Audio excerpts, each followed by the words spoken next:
Good afternoon and all present here students. Welcome to our computer applications class. At last class what we have learned means chapter 2 nothing but one application, that is Adobe PageMaker, how to create a document in Adobe PageMaker and how can we save, close and open, and then how can we draw. That is nothing but Adobe PageMaker is our desktop publishing software. So how can we make some articles and publications by using the Adobe PageMaker, so that we have seen in our last class. But today we are moving to the next chapter, nothing but third chapter is our introduction to database management system. First of all, what is expansion of the DBMS means? Database management system. The DBMS,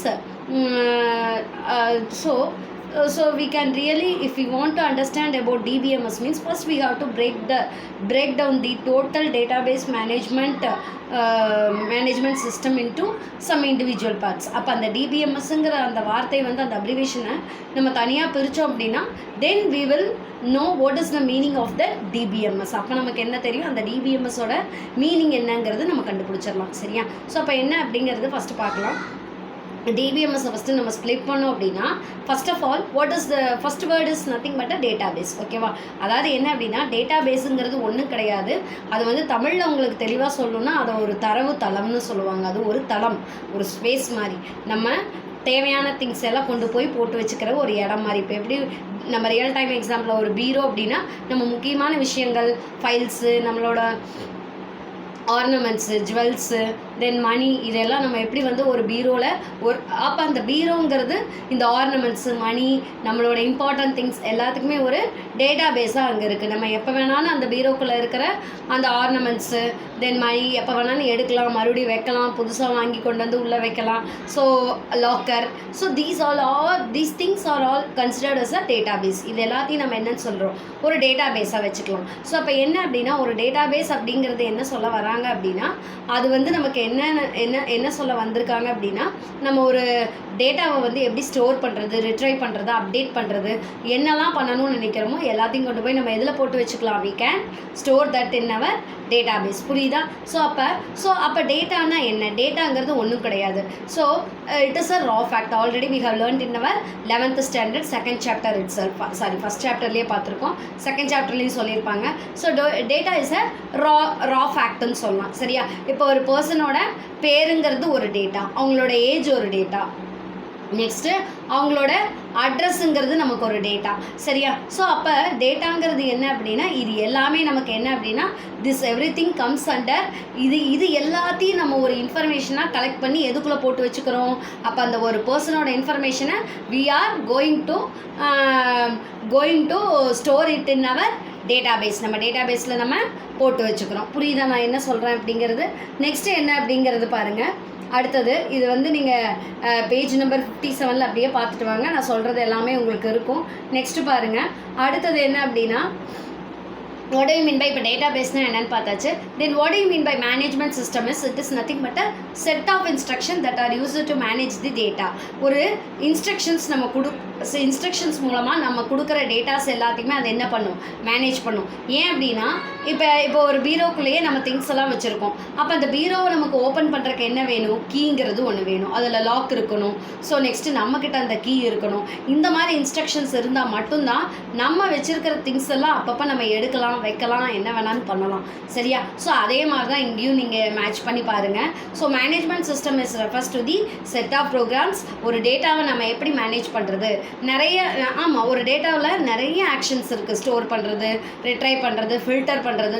so இந்த மாதிரி actions எல்லாம் நம்ம பண்ணணும் அப்படின்னா that actions will be referred to as, that is a work of our management system. அந்த management system வந்து என்ன பண்ணும் அப்படின்னா, நம்மளோட டேட்டாஸை இந்த மாதிரி தான் அது மேனேஜ் பண்ணும். ஸோ இதில் நிறைய டேட்டாபேஸ் மேனேஜ்மெண்ட் சிஸ்டம் இருக்குது. அதில் என்ன ஒரு பாப்புலரான மேனேஜ்மெண்ட் சிஸ்டம்னு பார்த்தீங்கன்னா MySQL, Oracle, இந்த மாதிரி இருக்குது. சரியா? ஸோ ஒரு DBMS-ஐ எப்போ வந்து அது ஒரு when we will say that DBMS is a good DBMS means if it give security to data, and then if the DBMS act as user friendly to users means, then only we can say that as a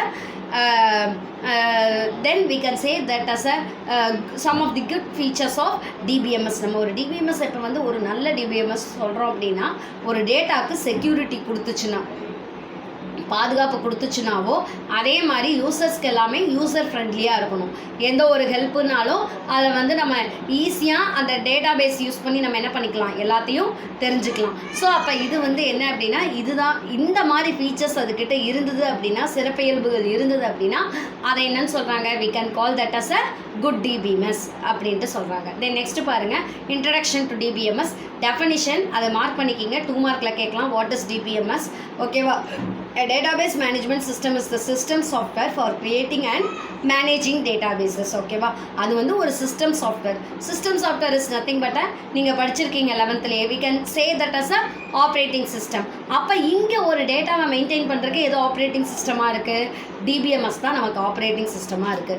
ஏன் அப்படின்னா அந்த DBMSங்கிற ஒரு operating system இருந்தால் மட்டும்தான் நம்மளோட ஒர்க்கையே அங்கே நம்ம என்ன பண்ண முடியும், ஸ்டோர் பண்ண முடியும், ப்ராசஸ் பண்ண முடியும், ரிட்ரை பண்ண முடியும், அப்டேட் பண்ண முடியும். இந்த மாதிரி எல்லா விஷயங்களையும் நம்ம அதுக்குள்ளே பண்ணலாம். இல்லைனா நம்மளால் என்ன பண்ண முடியாது, எந்த விஷயத்தையும் அதுக்குள்ளே போய் நம்ம பண்ண முடியாது. சரியா? So that's why we are calling that as a system software for creating and managing databases. Next என்ன அப்படி கொடுத்துருக்காங்க அப்படின்னா, the DBMS provides user and programs with a systematic way.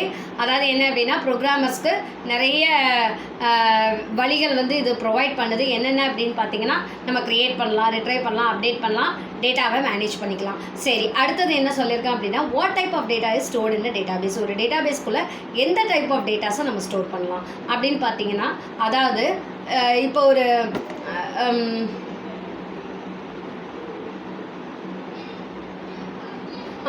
அதாவது என்ன அப்படின்னா, இப்போ ஒரு ஸ்டூடெண்ட்டோட ரெக்கார்டை நம்ம வந்து ஸ்டோர் பண்ணணும்னு நினைக்கிறோம். அப்போ அந்த ஸ்டூடெண்ட்டோட எல்லா டீட்டெயில்ஸும் நம்ம குரூப் பண்ணி என்ன பண்ணிக்கலாம், ஒரு டேபிளில் ஈஸியாக போட்டு வச்சுக்கலாம். தென் அந்த டேபிளில் நம்ம ஈஸியாக போட்டு வச்சிட்டோம் அப்படின்னா நம்ம ஈஸியாக அந்த டேட்டாவை எடுத்துக்கலாம். அந்த டேபிளில் எந்த நேமில், அப்போ ஸ்டூடெண்ட் ரெக்கார்ட்னு அந்த டேபிள்குள்ளே நீங்கள் போட்டு வச்சுருப்பீங்க. அப்போ ஸ்டூடெண்ட் ரெக்கார்ட்னா கண்டிப்பாக அதுக்குள்ளே எம்ப்ளாயினுடைய ரெக்கார்ட்ஸ் வரக்கு நமக்கு சான்சஸே இல்லை. சரியா? By using that name we can easily identify that datas. ஓகேவா?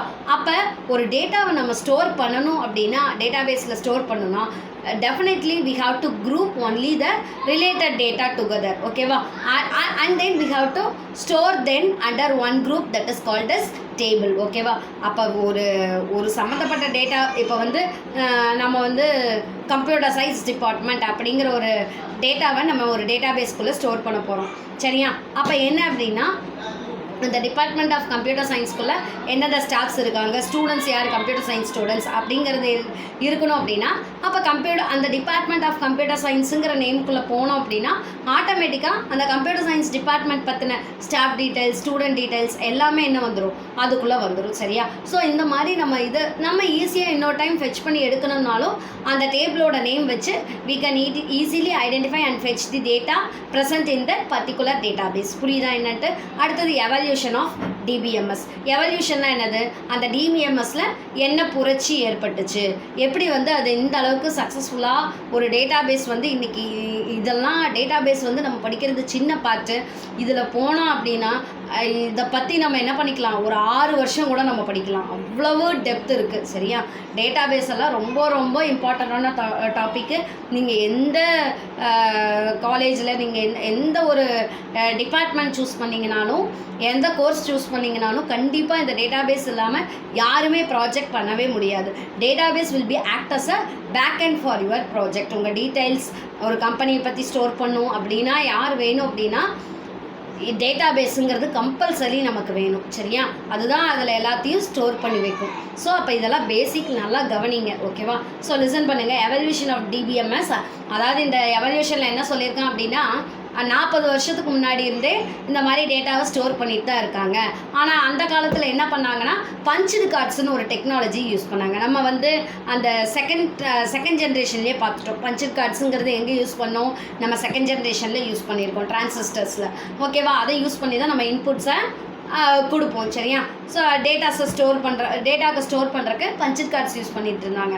அதுக்கப்புறம் என்ன யூஸ் பண்ணாங்க, அதில் கொஞ்சம் ட்ராபேக் வரவும் ஃபைல்ஸ் யூஸ் பண்ண ஆரம்பிச்சிட்டாங்க. இதை வந்து லைனாக நான் சொல்கிறத நீங்கள் படித்து பார்த்துக்குங்க. இந்த கான்செப்ட் எல்லாம் அதில் லைனாக ரீட் பண்ணிங்கன்னா உங்களுக்கு கண்டிப்பாக இருக்கும். அடுத்தது ஃபைல் சிஸ்டம். இந்த ஃபைல் சிஸ்டத்தை தான் என்ன அப்படிங்கிறாங்கன்னா டேட்டா பேஸ்னுடைய முன்னோடியாக இருந்துச்சு அப்படிங்கிறாங்க. சரியா? இந்த file system are known as a predecessor of database system. ப்ரீடிசிசர்னா முன்னோடிகள் அப்படின்ட்டு சொல்லுவாங்க. சரியா? ஸோ இந்த ஃபைலில் சேவ் பண்ணுறது தான் அதுக்கு முன்னோடியாக இருந்துச்சு. டேட்டாபேஸ்க்கு முன்னோடியாக இருந்தது இந்த ஃபைல் சிஸ்டம் தான். அப்போ என்ன அப்படின்னா நிறைய ஆக்சஸ் மெத்தடை யூஸ் பண்ணி நம்ம என்ன பண்ணுறோம், ஒரு டேட்டாவை இண்டெக்ஸ் பண்ணலாம். இண்டெக்ஸ்டுனா ஒரு இதெல்லாம் அந்த டேட்டாபேஸ்க்குள்ளே இருக்குன்ட்டு நம்ம கொண்டுட்டு வந்துடுறது இண்டெக்ஸுக்குள்ளே. நெக்ஸ்ட்டு என்ன அப்படின்னா அதை ரேண்டமாகவோ இல்லை ஆர்டராகவோ நம்ம என்ன பண்ணிக்கலாம், எப்படி வேணாலும் ஆக்சஸ் பண்ணி எடுத்துடலாம். சரியா? இந்த ஃபைல் சிஸ்டத்தில் நிறைய லிமிடேஷன்ஸ் இருந்தது. என்னென்னு பார்த்தீங்கன்னா data duplication, high maintenance, security. ஓகேவா? டூப்ளிகேஷன் அப்படின்னா என்ன அப்படின்னா ஒரே டேட்டாவை மல்டிபிள் ரிசோர்ஸஸ் வந்து எதுக்காக யூஸ் பண்ணுதுன்னா ப்ராசஸிங்காக யூஸ் பண்ணுது. அப்போ அந்த ஒரே டேட்டா என்ன ஆகும், நிறைய காப்பீஸ் வந்து டூப்ளிகேட் காப்பீஸ், டம்மி காப்பீஸ் வந்து நமக்கு க்ரியேட் ஆகும். இந்த மாதிரி அதே டேட்டாவினுடைய டம்மி காப்பீஸ் க்ரியேட் ஆகிறப்ப நமக்கு அந்த ஸ்பேஸ் என்ன ஆகுது, டோட்டலாக வேஸ்ட் ஆக ஆரம்பிக்குது. சரியா? இதுதான் ஃபஸ்ட்டு அதில் இருந்த குறைபாடு, லிமிட்டேஷன். அடுத்தது என்ன அப்படின்னா ஹை மெயின்டெனன்ஸ் தேவைப்பட்டுச்சு. ஏன் அப்படின்னா access control and verifying data consistency needs high maintenance cost. அதாவது என்ன அப்படின்னா ஒரு டேட்டாவை நம்ம அணுகிறக்கும் நெக்ஸ்ட்டு வந்து டேட்டா கன்சிஸ்டன்சினா அதனுடைய நிலைத்தன்மையை நம்ம வெரிஃபை பண்ணணும் அப்படின்னா அதுக்கெல்லாம் நமக்கு எவ்வளோ தேவைப்பட்டுச்சு, நிறைய அமௌண்ட் வந்து ஸ்பெண்ட் ஆக ஆரம்பிச்சுது. சரியா? ஸோ இதுவும் வந்து ஒரு பெரிய லிமிட்டேஷன் ஃபைல் சிஸ்டத்தில். அதனால தான் எதுக்கு வந்தாங்க, டேட்டாபேஸ்க்கு வந்தாங்க, ஸ்டோர் பண்ணி வைக்கிறதுக்கு. சரியா? நெக்ஸ்ட்டு செக்யூரிட்டி வந்து ரொம்ப கம்மியாக தான் இருக்கும். ஃபைல் எங்கேயாவது லாஸ் ஆச்சுன்னா மறுபடியும் வந்து அந்த ஃபைலை வந்து நம்ம இது ரீப்ளேஸ் பண்ணி மறுபடியும் எடுக்க முடியாது. சரியா? So less security provided to the data. Security வந்து கண்டிப்பாக அதில் இருக்காது. சரியா? So database system become popular to work on the above limitations of file system.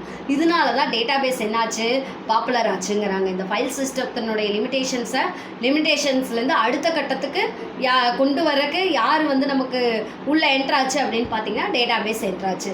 அடுத்தது பாருங்கள் டிபிஎம்எஸ் கான்செப்ட்ஸ். ஓகேவா? ஸோ இதில் நிறைய டேட்டாபேஸ் மேனேஜ்மெண்ட் சிஸ்டத்தை ஃபார்ம் பண்ணுறதுக்கு 2 மெயின் திங்ஸ் நமக்கு தேவைப்படுது. என்னென்ன அப்படின்னா ஆர்டிபிஎம்எஸும் ஓடிபிஎம்எஸும் தேவைப்படுது. Relational database management system, object database management system.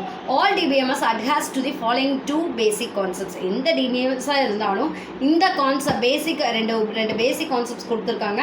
இந்த கான்செப்ட்ஸை அது ஃபாலோ பண்ணியே ஆகணும். அதாவது ACID properties, concurrency control and லாக்கிங்னு சொல்லியிருப்பாங்க. வாட் இஸ் தட் ஆசிட் ப்ராப்பர்ட்டினா ஒன்றுமே கிடையாது. உள்ளே படித்து பார்த்தீங்கன்னா வளன்னு இருக்கும். அது ரொம்ப ஈஸி தான், நான் சொல்லிடுறேன், லிசன் பண்ணுங்கள். Atomicity, consistency, isolation, durability. ஓகேவா? What is the meaning of that atomicity அப்படின்னா அதாவது அட்டாமிசிட்டி அப்படின்னா என்ன அப்படின்னா இப்போ வந்து ஒரு டேட்டா வந்து யூசர் அப்டேட் பண்ணிட்டு இருக்காங்க அப்படின்னா அவங்க ஆல் ஆர் நத்திங்னு ஒரு ரூலை வந்து கண்டிப்பாக ஃபாலோ பண்ணுவாங்க. The user must follow all or நத்திங்கிற ஒரு விதிமுறையை அவங்க கண்டிப்பாக ஃபாலோ பண்ணி ஆகணும். இதெல்லாம் அதுக்குள்ளே இருக்கிற கான்செப்ட்ஸ். இது ஏன் இதுக்கு நான் ரியல் டைம் உங்களுக்கு மேட்ச் பண்ணி சொல்கிறதுக்கு வாய்ப்புகள் கிடையாது. ஏன்னா அப்படின்னா இது வந்து ஒரு கான்செப்ட், ஒரு டெஃபினிஷன். ஓகேவா? நெக்ஸ்ட் என்ன அப்படின்னா கன்சிஸ்டன்சி. அதனுடைய ஒரு டேட்டாவினுடைய நிலைத்தன்மையை நம்ம எப்படி சொல்கிறது அப்படின்னு பார்த்தீங்கன்னா ஸோ இதில் சரியா? ஸோ அதாவது நிலைத்தன்மையை பற்றி நம்ம பார்க்கணும் அப்படின்னா அதனுடைய பெர்ஃபார்மன்ஸ். ஓகேவா? அதாவது என்ன அப்படின்னா ஒரு டிரான்சாக்ஷன் நடக்குது அப்படின்னா எய்தர் அது சக்ஸஸ்ஃபுல்லாக இருக்கலாம், அப்படி இல்லைன்னா என்ன ஆகலாம், அப்டேட் வந்து ஃபெயிலியர் ஆகலாம். என்ன ஆனாலும் அதனுடைய கான்ஸ்டண்ட்டாக அது வந்து என்ன பண்ணணும், அந்த டேட்டாவை ஹேண்டில் பண்ணுறதுல அது மெயின்டைன் பண்ணணும். சரியா? ஸோ அதை தான் வந்து என்ன அப்படின்னாங்கிறாங்கன்னா டேட்டா கன்சிஸ்டன்சி, நிலைத்தன்மை அப்படின்ட்டு சொல்கிறாங்க. தென் நெக்ஸ்ட் என்ன அப்படின்னா ஐசோலேஷன். அப்போ அதாவது என்ன அப்படின்னா இப்போ வந்து இப்போ நிறைய யூசர்ஸ் வந்து ஒரே ஆப்ஜெக்டை போய் ஒரே டைமில் ஆக்சஸ் பண்ணுறாங்க அப்படின்னா that is called as concurrent transaction சொல்லுவாங்க. சரியா? அதாவது டிரான்சாக்ஷன்னாவே என்னது, பரிவர்த்தனைகள். அப்படின்ட்டு சொல்லாமா? சரியா? பரிமாற்றங்கள், பரிவர்த்தனைகள் அப்படிங்கிறது உங்களுக்கு தெரியும். உங்களோட அக்கௌண்ட்ஸ் டேர்ம்ஸில் நீங்கள் படிப்பீங்க, காமர்ஸ் எக்கனாமிக்ஸ்லாம் பார்ப்பீங்க. ஸோ அதே டேர்ம் தான் இங்கேயும், அதே மீனிங் தான். அப்போ நம்ம எந்த டிரான்சாக்ஷன்ஸ் பண்ணாலும் இப்போ நிறைய யூசர்ஸ் அங்கே ஆக்சஸ் பண்ணுறப்ப நிறைய ஃபெயிலியர்ஸ் கமிட் ஆகிறதுக்கு சான்சஸ் இருக்குது. ஸோ இந்த ஐசோலேஷனுங்கிற ரூல் என்ன பண்ணும் அப்படின்னா, இதை தனியாக பிரித்து எடுக்கிறதுக்கு நமக்கு ஒவ்வொரு டிரான்சாக்ஷனையும் தனியாக பிரித்து எடுத்து சக்ஸஸ்ஃபுல்லாக நமக்கு ஆக்சஸ் பண்ணுறதுக்கு யூஸ்ஃபுல்லாக இருக்குது. நெக்ஸ்ட் என்ன அப்படின்னா டியூரபிலிட்டி. டியூரபிலிட்டின்னா என்னது? ஒரு லைஃப் டைம் மாதிரி. அது வந்து எந்த டியூரபிளா, ஓகேவா, இந்த லைஃப் டைம் வரைக்கும்